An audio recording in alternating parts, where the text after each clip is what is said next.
NASCAR leaves the streets of Chicago and heads straight to another road course race in Sonoma, California, raising the question, does NASCAR currently have too many road course races on the schedule? Let's break it down.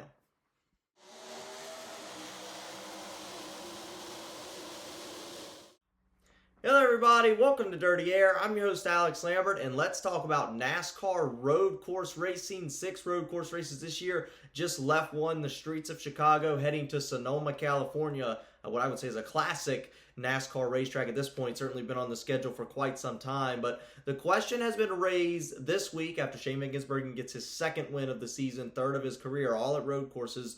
Does NASCAR have too many road course races on the schedule, right? And this has been a bit of a point of conversation for quite some time, but it seems to have gotten a little bit of attention this week from Pete Pistone from NASCAR Media. He did mention this on the radio broadcast about potentially too many road course races. A lot of fans potentially complaining about too many road course races on the schedule. And I thought I would just do a bit of a video about this. So here's Brad Keselowski responding to Pete on X. Once again, we went from 2 road courses to 6 road courses, possibly 7 next year. I don't exactly know what racetrack he's talking about. Maybe, adding San Diego is maybe what he's referring to there. But NASCAR was successfully built as a primarily oval racing series. IMSA was built as a primary road course racing series in North America. IMSA will always do road racing better than NASCAR, and that's okay. And yes, here's the big one, too many road course races in NASCAR, according to Brad Keselowski. So thought that was a bit of an interesting tweet. Interesting things to dissect, right? Went from 2 to 6 road course races, and there's no doubt about that. You can take a look at the amount of road course races over the last few years. Eric Estep did a very similar video talking about this as well. This is where I got this list, thought about making this list from. But once again, you had 7 in 2021, cut back in 2020. But yes, you've almost tripled the amount of road course races in a single season, right? So certainly it went from Sonoma, Watkins Glen. Those were your 2 road course races, nothing in the playoffs. Those were your 2 road course races for decades, right? You had Riverside long time ago. What was that, 80s? I think they went away, 1980s, Riverside. You had Sonoma, Watkins Glen, 2 road races, nothing big there. The teams, not to say they didn't take it seriously, but you had road course ringers that were better road course drivers, but the teams didn't put all their eggs or too much effort into these road course racetracks because there was only 2 of them, and they were so different from everything else on the schedule, so there was not a big emphasis on these particular races, right? So there was almost an asterisk next to drivers that would win it. You had some road course ringers, Marcus Ambrose, AJ Allmendinger won at Watkins Glen in 2014. I do remember those races, and those were fun to watch, but they're certainly different than now because all the teams and drivers are so much better at these road course races now than they were. And once again, you can take a look at the road course races this year. You start out Circuit of the Americas as the 3rd race of the season.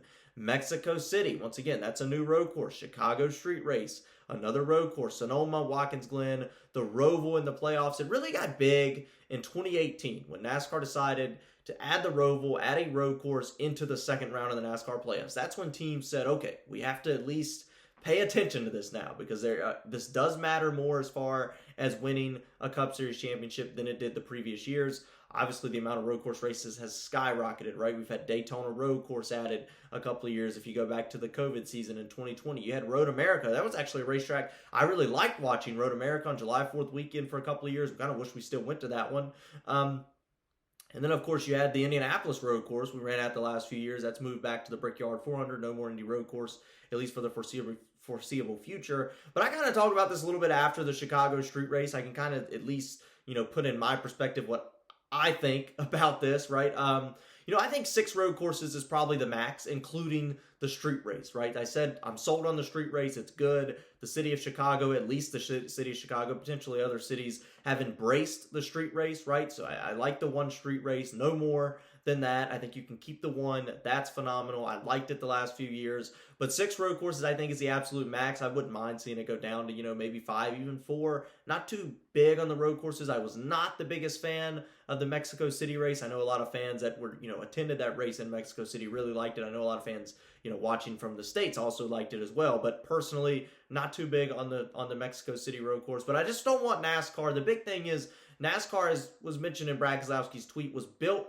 as a primarily oval racing series. And I don't want NASCAR to get away from that identity, right? We've tried some new things. I like it. We tried a dirt race in Bristol. We tried Clash at the Coliseum, which, yes, it's an oval, but that's not really what NASCAR is primarily about. I don't want NASCAR to take their big events, their biggest races of the season, Chicago Street Race, Mexico City, and make NASCAR lose their identity. NASCAR, I love.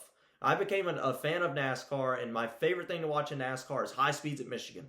I like Pocono, even though it's a triangle. Daytona 500, that's an oval. Love it. Everybody loved Talladega for decades. I know you can complain about it a little bit this year. Short track at Martinsville, Bristol High Banks, Richmond Raceway. All these racetracks that are fan favorites. New Hampshire. All these racetracks that people love. Chicagoland, Kansas. All those are ovals. NASCAR is an oval sport. You can go to Atlanta as well. Oval racing is so unique, and NASCAR does it best. So I don't want NASCAR to get away from that brand. Once again, I don't mind different racetracks. I don't mind 5, even 6 road courses, but don't want to increase that. Personally, moving forward, I would like to hear everybody else's views on that. I like the road courses we have now. I would love to see, I know I'm kind of just rambling now, but I would love to see Road America come back, right? So if we lose Mexico City, don't go there. I would love to see Road America make a return. The fans loved it. Over 100,000 fans, 2 years in a row, 4th of July weekend. The race was called Road America. That was the racetrack on 4th of July weekend. I love that event. Once again, I also think the street race is important. I like the street race. One street race a year, right? You know, I don't want to overdo this, but one street race a year I think is okay too. So that's just my opinion. I think it's interesting. Just wanted to do a bit of a video kind of recapping everything, take a look at how we have increased the amount of road courses in NASCAR over the last few years. A lot more than we used to have, and then the variety of them has been interesting as well, right? I mentioned Indianapolis. I mentioned Road America up in Wisconsin. I mentioned, you know, there's a track in Portland, Oregon too. That the Xfinity Series has raced at the last few years. Chicago, certainly the road courses have changed over the last few years. It was interesting too. Wanted to take a dive into that. But that's really all there is to discuss, at least following this topic, road course racing. We go to another road course, Sonoma. Once again, one of those classic road courses, wine country, been on the NASCAR schedule forever. Don't want to get rid of those at all. I don't think anybody does. And then we go to Watkins Glen, and then a Roval, and then the playoffs. To mention playoffs as well, I think 1 in the playoffs is okay. You don't want to overdo it like we did last year with 2 in the first 2 rounds of the playoffs. But that's it. All there's to talk about. And of course, let's get rowdy.